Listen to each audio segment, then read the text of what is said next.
민주당 내홍의 양상이 변할 수 있는 또 하나의 관전 포인트가 모레 치러지는 원내대표 선거입니다. 공교롭게도 이재명 대표의 법원 영장 실질 심사가 있는 날이죠. 오늘 원내대표 후보 등록이 마감됐는데 친명 중진 4명이 이름을 올렸습니다. 이재명 체제가 더욱 공고해지는 모습이라 이 당 분열 가능성에 더 무게가 실리고 있습니다. 신유만 기자가 보도합니다.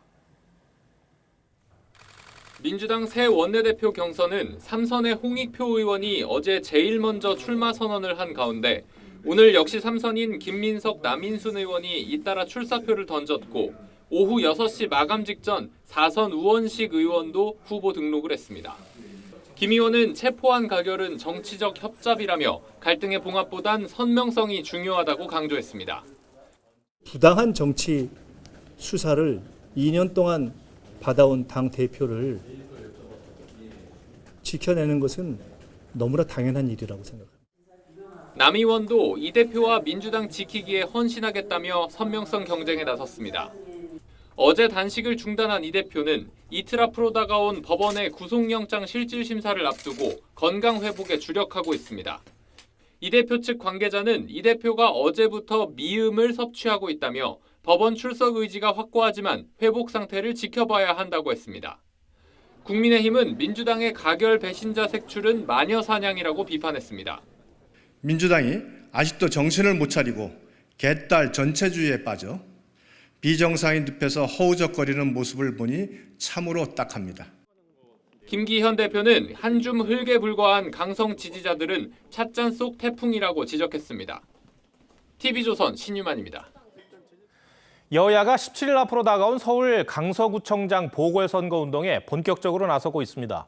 이 선거가 중요한 이유는 내년 총선을 앞두고 민심의 흐름을 어느 정도 읽을 수 있기 때문입니다. 그런 만큼 여야가 총력전을 예고하고 있는데 오늘 민주당 진교훈 후보가 먼저 선거사무소를 열었습니다. 최원굿 기자가 현장에 다녀왔습니다. 민주당 진교훈 강서구청장 후보의 발대식에 추미애 전 대표와 지도부, 20여 명이 넘는 현역 의원들이 총출동했습니다. 추 전 대표는 이번 선거를 윤석열 정권 심판의 선거라고 했습니다. 윤석열 대통령이 공천을 준 것이죠. 이 강서구청장 보궐선거는 윤석열 정권을 심판하는 기회가 아니겠습니까, 여러분? 정청래 최고위원은 이 대표가 어려움에 처하자 이재명을 지키려는 입당자가 늘고 있다고 했습니다. 이곳 강서구에서 윤석열 정권의 폭주 기관차를 멈춰 주시겠습니까? 여당인 국민의힘은 조만간 선대위 발대식을 갖고 선거 분위기를 띄울 예정입니다. 강서구민들께서 김태우 후보의 문재인 정권 당시 보여준 결기와 강서구 발전을 위한 노력을 기억하시고 제 신임을 해줄 것이라고 믿고 있습니다. 수도권 3선 안철수 의원이 김 후보의 선대위 상임고문을 맡았고 5선 중진 정우택, 정진석 의원도 합류했습니다. 김기현 대표는 추석 연휴 기간 강서구 보궐선거 지원 유세에 주력할 방침입니다. 김태우 후보는 어느 순간부터 이재명 대표 영상이 틀어진 유세차가 돌아다니고 있다며 민주당 후보는 보이지 않고 이 대표만 보이는 게 어처구니가 없다고 지적했습니다. 내년 총선을 앞두고 이번 보궐선거에 양당이 총력전을 벌이는 가운데 정의당 권수정, 진보당 권혜인 후보 등 5명도 출사표를 던졌습니다. TV조선 최원국입니다. 1박 2일 일정으로 중국을 방문한 한덕수 총리가 항저우에서 시진핑 주석을 만났다는 소식 전해드렸습니다. 우리 외교부가 자세한 내용을 추가로 공개했습니다. 시진핑 주석의 방한 문제와 관련해 시 주석이 먼저 진지하게 검토하겠다고 했고 부산 엑스포와 관련한 언급도 있었습니다. 더 구체적인 내용은 구민성 기자가 항저우에서 전해드립니다. 지난해 11월 이후 10개월 만에 한중 정상급 만남에서 한덕수 총리와 시진핑 주석은 두 나라가 동방자 관계임을 재확인했습니다. 건강하고 성숙한 한중 관계를 발전해 나가기를 희망합니다. 中方愿同韩方一道努力，推动中韩战略合作伙伴关系与时俱进，不断发展。 이번 면담의 최대 관심사였던 시 주석의 방한 얘기도 나왔습니다. 시 주석은 한 총리에게 한중은 뗄 수 없는 이웃이라며 방안을 진지하게 검토하겠다고 강조했습니다. 한미일이 안보와 경제로 밀착하고 북러가 실미러를 과시하는 가운데 시 주석이 먼저 이 문제를 언급해 소원해진 한중 관계 개선 의지를 밝힌 거란 분석이 나옵니다. 조태용 국가안보실장도 시진핑 주석 방안에 대해 연내 가능성이 있다고 했습니다. 한 총리는 부산 엑스포 지지도 요청했고 또 총리님께서 부산 엑스포 관련 중국의 개최 관련 중국 측의 지지를 요청하셨고 시 주석은 역시 진지하게 검토하겠다고 답했습니다. 다만 중국 외교부는 방안 언급을 따로 발표하진 않았습니다. 또 시 주석은 한중이 서로를 존중하며 우호 협력의 큰 방향을 유지하기를 바란다고 말했는데 대만 해협 문제 등에 대한 최근 우리 정부의 입장을 지적한 거란 관측도 나옵니다. TV조선 구민성입니다. 이런 상황에서 러시아 푸틴 대통령의 북한 평양 행위 실제로 성사될지 관심입니다. 이 러시아 외무장관이 공식적으로 북러 정상회담 후속 조치로 다음 달 북한을 찾는다고 밝혔습니다. 외교라인 만남에서 푸틴의 방문 문제가 구체적으로 논의될 것으로 보입니다. 최원희 기자가 보도합니다. 최근 러시아를 방문한 김정은 위원장은 푸틴 대통령에게 답방을 요청했고 러시아도 긍정적으로 답변했습니다. 푸틴 대통령은 초청을 쾌히 수락하면서 로조 친선의 역사와 전통을 변함없이 이어갈 의지를 다시금 표명했습니다. 유엔 총회를 찾은 러시아 외무장관이 북러 회담 후속 조치라며 다음 달 북한을 찾는다고 밝혔습니다. 이때 최선희 북한 외무상과 만나 군사 협력을 진전시키고 푸틴 방북의 구체적인 일정도 논의할 거란 관측이 나옵니다.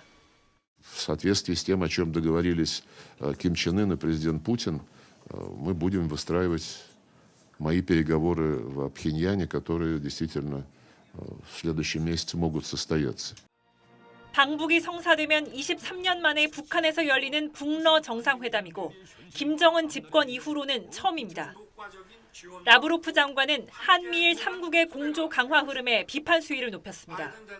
США и подчиненный им западный коллектив продолжают плодить конфликты, искусственно разделяющие человечество на враждебные блоки и препятствующие достижению общих целей. 러시아는 유엔 안보리 결의를 위반했다는 비난 속에서도 북한과의 군사적 밀착을 더 강화하는 모습입니다. TV조선 최원입니다.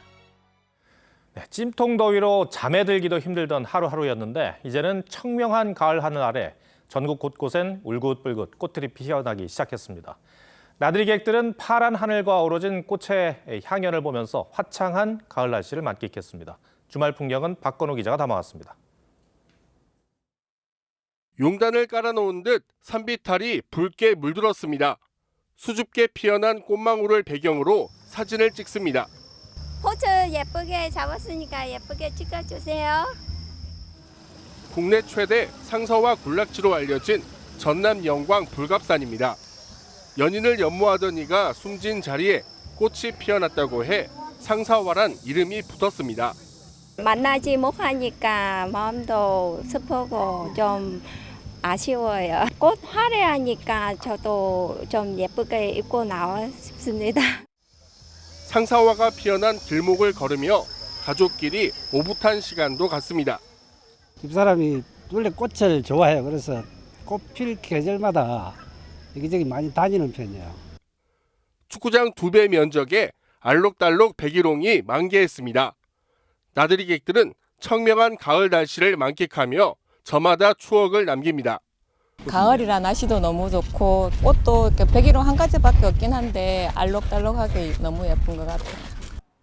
오늘 전국 대부분 지역은 낮 최고 기온이 30도를 밑돌며 포근한 가을 날씨를 보였습니다. 기상청은 모레까지 낮과 밤의 기온차가 10에서 15도로 커 환절기 건강 관리에 유의해달라고 당부했습니다. TV조선 박건우입니다. 네, 내일부터 병원 수술실에 CCTV를 설치해야 합니다. 이 환자나 보호자가 원할 경우 수술 장면을 촬영하고 영상은 30일 이상 보관해야 합니다. 의료계는 강하게 반발하고 있어 당분간 혼란은 불가피해 보입니다. 이태희 기자가 취재했습니다. 수술실로 들어간 의사가 대기실에 인사를 건넵니다. 이 병원은 2020년부터 수술실에 CCTV 2대를 설치해 운영하고 있습니다. 보호자가 수술실을 실시간으로 확인하도록 해 의료사고 불안을 해소하겠다는 겁니다. 환부 드러나는 그런 막 끔찍한 장면 안 찍고 벗어나지 않고 진짜 수로 다 하는구나 증명하는 거거든요. 이처럼 일부 병원에서 자율적으로 해오던 수술실 CCTV 녹화가 내일부터는 의무화됩니다. 전신 마취 등 환자 의식이 없는 수술실을 대상으로 환자나 보호자가 요청하면 촬영을 해야 합니다. 위반하면 최대 500만 원의 벌금이 부과됩니다. 환자 단체는 수술실 CCTV 설치를 반기면서도 병원이 촬영을 거부할 수 있는 예외 사유가 많고 영상 보관 기간도 30일로 너무 짧다고 지적합니다. 반면 의료계는 기본권을 침해하고 진료 행위를 위축시킨다며 여전히 강하게 반발하고 있습니다. 잠재적 범죄적으로 인식하는 거 아닌가로 진료 기피 현상도 나올 수가 있고 갈수록 진료가 소극적으로 될 거예요. 최근 개정의료법 관련 조항의 헌법 소원을 제기한 의사협회는 내일 긴급 기자회견을 열 계획입니다. TV조선 이태희입니다. 네, 요즘 100세 시대라고 하죠. 하지만 오래만 사는 건 의미가 없고 어떻게 오래 사느냐가 중요하다고들 합니다. 은퇴 후에도 하고 싶은 일을 능동적으로 찾아 도전하는 5060 세대가 활발한 활동을 펼치고 있습니다. 장윤정 기자가 제2의 인생을 시작한 사람들을 만나고 왔습니다. 에스프레소 위에 우유를 붓자 멋진 나뭇잎 모양이 완성됩니다. 참가자 평균 나이 68.8세, 시니어 바리스타 라떼아트 결선대회 현장입니다. 공동대상의 영예는 최고령 참가자 임재수 씨에게 돌아갔습니다. 100세까지 즐겁게 일할 수 있도록 여러모로 많이 서포트해 주시고 감사드립니다. 저는 즐겁게 일하고 있어요. 또 다른 최고령 참가자 강모남 씨도 벌써 10년 차 바리스타입니다. 저는 너무 기분 좋아요. 손님들한테 이거 그러니까 이 접대할 때 예쁜 모양이 나오잖아요. 그러면 저 만족하고 있어요. 앞으로 더 열심히 할 겁니다. 2년 전 온라인 광고대 행사에서 퇴직한 구민 씨는 쇼호스트로서의 인생 2막을 시작했습니다. 제가 해보지 않았던 거를 또 이렇게 그 경험을 통해서 또 도전을 통해서 하고 있기 때문에 상당히 만족스러워하고 있고요. 통계청이 조사해봤더니 고령층 68.5%가 앞으로도 계속 일하고 싶다고 했고 근로희망 나이는 평균 73세까지로 나왔습니다. 중장년층을 대상으로 지자체에서 진행하는 강좌는 늘 만석입니다. 좀 더 큰 수익화를 위해서 제 블로그도 좀 더 키우고 인스타그램도 활용을 해서 접목을 시켜보려고 생각하고 있습니다. 100세 시대, 두 번째 인생을 향한 도전은 계속되고 있습니다. TV조선 장윤정입니다. 네, 비트코인 투자 광풍이 거세던 당시 누가 수백억 원을 벌었다는 얘기가 들리곤 했습니다. 올해 정부가 해외 금융 계좌 내역을 받아봤더니 실제 이런 투자자가 한둘이 아니었습니다. 가상자산이 30대는 평균 123억 원을, 20대는 97억 원을 보유하고 있었습니다. 오늘은 송병철 기자가 넘쳐나는 100억대 코인 부자들에게 포커스를 맞췄습니다. 비트코인 시세가 본격적으로 오른 건 2017년부터입니다. 이처럼 비트코인 같은 가상화폐 값이 폭등하면서 이 가상화폐를 얻을 수 있는 이른바 디지털 채굴 열풍이 불고 있습니다. 이후 코로나19 사태 때 지원금 등 시중의 뭉칫돈이 비트코인으로 대거 쏠렸습니다. 한때 1비트코인이 8천만 원대까지 오르면서 특히 2030들에겐 큰 돈을 벌 수 있는 마지막 기회처럼 여겨졌습니다. 네, 요즘 20, 30대 젊은이들 사이에서 부동산과 주식 그리고 비트코인에 대한 투자 열풍까지 불고 있습니다. 올해 정부가 해외 가상자산에 대한 신고를 처음 받아봤더니 개인 1,359명이 10조 4천억 원을 보유한 것으로 집계됐습니다. 주로 젊은 층이 많은 액수의 가상자산을 가지고 있었는데 30대는 모두 546명으로 1인당 평균 신고액이 123억 8천만 원으로 가장 많았습니다. 20대는 157명으로 평균 97억 7천만 원을 기록했습니다. 5억 원 이하 계좌는 신고 대상이 아니기 때문에 실제 규모는 이보다 더 클 것으로 추정됩니다. 코로나 당시에 이제 가상자산이 많이 늘었는데요. 그때 IT에 좀 밝고 이런 분들이 이제 가상자산에 많이 뛰어들었다고 볼 수가 있죠. 해외 가상자산을 감출 경우 보유금액의 최대 20%를 과태료로 내야 하고 미신고 금액이 50억 원을 넘기면 형사처벌도 받을 수 있습니다. 해외 금융계좌 미신고 혐의자를 철저히 검증하고 과태료 부과, 통고 처분, 형사고발, 명당 공개 등을 엄정히 집행할 예정입니다. 당초 가상자산에 대한 과세는 올해부터였지만 2년 유예돼 2025년부터 세금이 부과됩니다. 뉴스7 포커스였습니다. 네, 뉴욕 순방을 마친 윤석열 대통령이 다음 주 추석을 앞두고 본격적인 민생 행보에 나섰습니다. 오늘은 장터시장에 깜짝 등장해 시민들을 만났는데 장관들에게 당부한 것은 역시 추석 물가 관리였습니다. 홍현주 기자 리포트 전해드리고 뉴스야 이어가겠습니다. 윤석열 대통령이 어린이와 함께 떡매를 치고 새조개로 만든 파스타를 시식합니다. 굉장히 야들야들하네. 네. 추석을 앞두고 열린 용산공원 팔도장터에 반려견과 함께 깜짝 등장한 윤 대통령 부부는 강원 황태포와 제주 은갈치 등 지역 특산물을 구입했습니다. 요리하시기에 어떤 사이즈가 제일 좋으세요? 사야 좋지. 네, 큰 갈치가 맛있습니다. 아, 네. 윤 대통령은 행사장에 나온 농식품부, 해수부, 중기부 장관을 각각 농축산품, 수산물, 소상공인 담당 장관이라고 부르며 추석 물가 관리를 당부했습니다. 대통령실 관계자는 뉴욕 순방 때 41개국 릴레이 회담을 통한 경제 신시장 개척부터 귀국 직후 지역 경제 활성화를 위한 충남 공주 문화축제 대백제전 개막식 참석, 그리고 오늘 추석 맞이 민생 행보까지 당분간 국내외 행보의 모든 초점은 경제에 맞춰질 것이라고 했습니다. 천안, 홍성 두 곳에 신규 국가 첨단 산업단지가 조속히 조성되도록 빈틈없이 챙기고 밀어붙이겠습니다. 윤 대통령 순방 기간 한덕수 총리의 해임 건의안이 통과된 데 대해 대통령실은 한 총리가 중국에서 시진핑 주석을 만나 국익을 위한 외교 활동을 하는 모습이 국민들에게 충분한 답변이 됐을 것이라며 수용하지 않겠다는 뜻을 우회적으로 밝혔습니다. TV조선 홍현주입니다.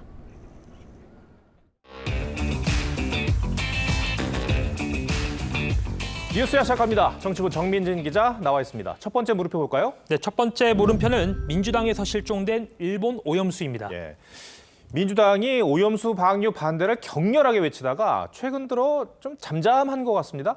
네, 이재명 대표는 지난달 31일 단식 계획을 밝혔죠. 윤석열 정부를 향해서 오염수 방류 반대와 전면적인 국정 쇄신을 포함한 3가지 요구 사항을 내세웠습니다. 네. 특히 이 대표는 단식 초기 다른 요구 사항보다 이 오염수 방류 반대에 화력을 집중했는데, 하지만 이 단식 5일째부터는 오염수 메시지가 확연히 줄어들었습니다. 내각 총사퇴를 전면에 내세우기 시작했는데, 이 대표의 발언에 이 무게중심이 어떻게 변했는지 직접 한번 들어보시죠. 지금 오염수를 처리수라고 하겠다는데 창씨 개명이 딱 떠오릅니다. 총리를 포함한 내각이 총사퇴하고 이 사태에 책임을 지면서 새로운 방향을 모색해야 합니다. 네, 오염수 공세가 공감을 얻지 못하고 있다고 판단한 걸까요? 네, 그렇게 보는 게 맞을 듯합니다. 24일이라는 이 단식 기간 동안 이재명 대표 공식 발언을 저희가 한번 분석해 봤습니다. 네. 여기서 가장 많이 언급된 단어가 일본과 그다음에 오염수였습니다. 네. 그만큼 오염수 문제에 공을 들였다라고 볼 수 있는 건데, 이재명 대표의 단식이 열흘 정도 넘어가면서 민주당 지도부 회의에서도 오염수 관련 메시지를 거의 내지 않고 있습니다. 왜 그런 거죠? 결정적인 계기가 있었습니까? 아무래도 일반 대중뿐만 아니라 야권과 시민 단체에서도 이 관심도가 떨어진 게 영향을 미친 걸로 보입니다. 먼저 이 사진 한번 보시죠. 이재명 대표가 단식에 들어가기 전인 지난달 26일과 이 대표 단식이 중간 시기로 접어든 지난 9일 이 서울 광화문에서 열린 오염수 방류 반대 집회 모습입니다. 대략 보름 격차로 열린 같은 주제의 집회인데 참가자가 확연히 줄어든 모습을 볼 수 있습니다. 이 경찰에 따르면 지난달 26일 집회에는 7천여 명이 모였지만 지난 9일 집회에는 3분의 1에도 못 미치는 2천여 명이 모였습니다. 이 참석률이 저조하자 민주당은 추가 집회도 열지 않고 있습니다. 민주당은 넉 달 전부터 그야말로 오염수 문제를 집중적으로 제기했고 100만 서명도 받지 않았습니까? 네, 맞습니다. 그뿐만 아니라 이재명 대표는 지난 6월부터 부산, 속초, 목포 등 이 전국을 돌면서 장애 집회까지 열었습니다. 물론 이 대표의 단식이 길어지면서 건강 이슈가 더 주목을 받은 측면은 있지만 이 겉으로 드러난 현상만으론 오염수 공세가 자취를 감춘 건 분명해 보입니다. 네, 알겠습니다. 첫 번째 물음표 정해볼까요? 네, 첫 번째 물음표, 민주당에서 실종된 일본 오염수에 대한 느낌표는 오염수 공세의 유효기간으로 하겠습니다. 민주당은 과학적 근거가 없다는 전문가들의 지적에도 불구하고 이 오염수 방류 문제를 지속적으로 제기해왔죠. 이재명 대표의 단식 명분 중에 하나이기도 했습니다. 그런데 이 대표 영장실질심사가 다가오자 사실상 뒷전으로 밀려난 모습입니다. 방탄을 위해 국민 불안을 조장한 게 아니냐는 의심을 살 만한 상황이 된 건 아닌지 이재명 대표 스스로 돌이켜봐야 할 것 같습니다. 네. 두 번째 물음표는 뭡니까? 네, 두 번째 물음표는 통계 조작으로 선거 개입입니다. 문재인 정부의 이 통계 조작과 관련한 감사원 감사 결과 발표로 파장이 컸는데 이게 선거 시기와 좀 맞물리나 보죠? 네, 맞습니다. 먼저 감사원은 문재인 정부가 이제 2017년 6월부터 2021년 11월까지 최소 94차례에 걸쳐 집값 통계를 조작했다고 발표했습니다. 사실상 문 전 대통령 임기 5년 동안 통계 조작이 이뤄진 건데 특히 21대 총선을 앞두고 횟수가 빈번해졌습니다. 예. 당시 총선 최대 이슈가 코로나 사태하고 또 부동산 가격 폭등 아니었습니까? 네. 다들 기억하실 겁니다. 그때 당시 문재인 정부가 2019년 12월이죠. 세 번째 부동산 대책을 내놨습니다. 강남 집값이 조금 떨어지는가 싶었지만 이 풍선 효과로 수원과 성남과 같은 수도권 집값이 가파르게 올랐습니다. 그렇게 되니까 선거를 앞둔 당시 여당에선 비상이 걸렸는데 그래서 이 고위 당정청 회의를 열고 지역 여론이 나빠질 수 있다며 규제 확대를 보류하기도 했습니다. 시장의 안정도 가하면서 또 그걸로 인한 선의의 피해자가 없도록 하는 방안들을 종합적으로 현재 논의하고 있다. 문제는 문재인 청와대가 집값을 잡기 위해 국토부와 부동산원에 추가 지시를 했는데 한 주간 집값 변동의 척도가 되는 주중 변동률 조사를 서울에서 수도권 지역까지 확대한 겁니다. 네, 주중 변동률 조사, 다소 생소한 개념이긴 한데 이게 왜 중요한 거죠? 문재인 정부에서는 주택가격 조사를 주 1회에서 주 3회로 확대를 했습니다. 네. 이때 당시 화요일부터 목요일까지 조사를 한 뒤에 금요일에 발표를 하는 주중 변동률은 한 주간 집값 변동의 바로미터였습니다. 그런데 문재인 청와대는 이 주중 변동률이 높게 나오면 이 실제 대중에게 발표되는 확정 변동률을 좀 더 낮추라고 압박을 했다고 합니다. 문재인 청와대는 21대 총선 2달 전인 2020년 2월 2주차부터 총선이 치러진 4월 2주차까지 총 10주에 걸쳐서 변동률 하락을 압박한 것으로 감사원은 파악했습니다. 그러니까 총선을 앞두고 통계를 조작하게 했다는 얘기군요. 네, 드러난 정황으로 봤을 땐 그렇게 보입니다. 감사원 관계자도 이 공무원들이 총선에 영향을 미칠 목적으로 통계를 조작한 것 같다라고 지적을 했는데 다만 공소시효가 만료돼서 선거법 위반 혐의는 기재하지 못했다라고 전했습니다. 두 번째 물음표도 정해볼까요? 네, 두 번째 물음표, 통계 조작으로 선거 개입에 대한 느낌표는 민심 왜곡부터 책임져야로 정리하겠습니다. 문재인 전 대통령은 공식 석상에서 안보, 경제는 보수가 낫다는 이 조작된 신화에서 벗어나야 된다고 주장을 했는데 오늘 대통령실은 오염된 정보를 기반으로 해 나온 주장이 아닌가 의구심이 든다고 반박했습니다. 이 선거법 위반은 공소시효가 6개월이지만 통계 조작에 따른 민심 왜곡에 대한 책임을 지는 문제는 공소시효가 있어서는 안 될 겁니다. 알겠습니다. 정민진 기자, 잘 들었습니다.